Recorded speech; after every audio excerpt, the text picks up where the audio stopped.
Sacha Distel garde l'image d'un séducteur à la voix suave et sa liste de conquêtes compte les femmes les plus fascinantes comme la légendaire Jeanne Moreau.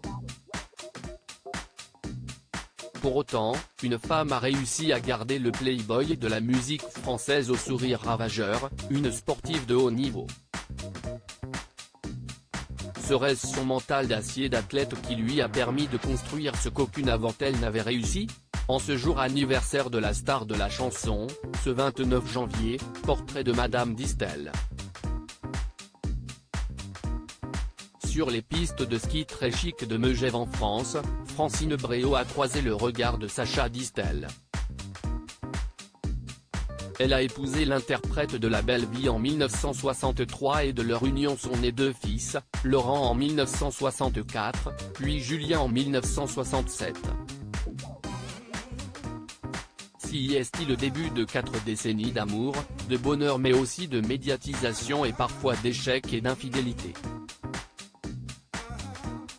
Leur couple s'est achevé le 22 juillet 2004 lorsque l'artiste meurt à 71 ans des suites d'un cancer du côlon dans sa propriété de Rayol-Canadelle-sur-Mer dans le Var.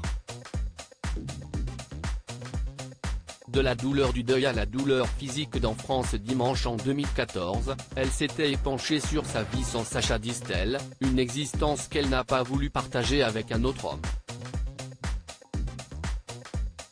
Elle a dû se remettre de graves problèmes de dos et s'est nourrie de l'amour de sa famille, notamment celui de ses fils et de ses petits-enfants.